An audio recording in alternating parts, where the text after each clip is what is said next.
বেগম খালেদা জিয়ার জন্মবার্ষিকী উপলক্ষে দোয়ার আয়োজন। আমরা তার রুহের মাগফিরাতের জন্য দোয়া করব। আল্লাহ পাক যেন তার কবর জান্নাতের টুকরা বানায় দেয় এবং জান্নাতের মধ্যে যেন তাকে আল্লাহ পাক উঁচা মাকাম দান করে। সাথে সাথে মাননীয় প্রধানমন্ত্রী, বর্তমান প্রধানমন্ত্রী তারেক রহমান, তিনি যেন সুন্দর সুশৃঙ্খলভাবে দেশটা সুন্দরভাবে পরিচালনা করতে পারে, বিদেশি ষড়যন্ত্র থেকে যেন বাংলাদেশকে হেফাজত করে।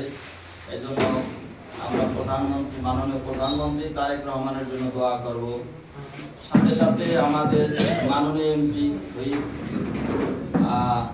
অপু ভাইয়ের জন্য দোয়া করব। তিনি যেন দেশের উন্নয়নের মূলক কাজ করতে পারে, সমস্ত বাধা বিঘ্ন ছিন্ন করে কাজ করতে পারে।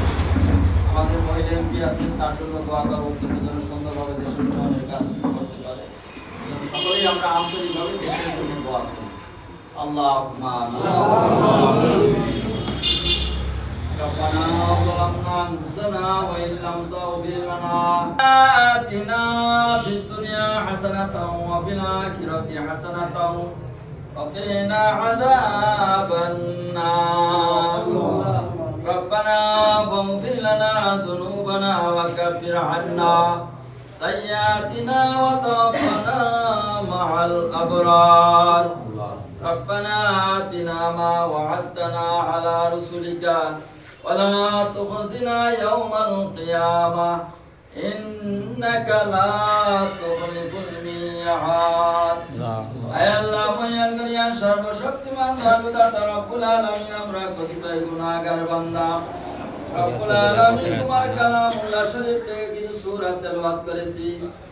হাবিব সাল্লাল্লাহু আলাইহি ওয়াসাল্লামের অসংখ্য দরুদ ও সালাম দিয়ে কয়েক মর্তবা দরুদ ও সালাম পাঠ করেছি।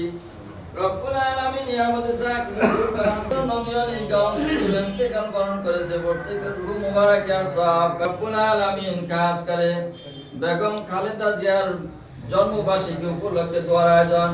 রব্বুল আলামিন মেহেরবানি করে তার রূহ মুবারক আর সওয়াব খানি পৌঁছে দিন।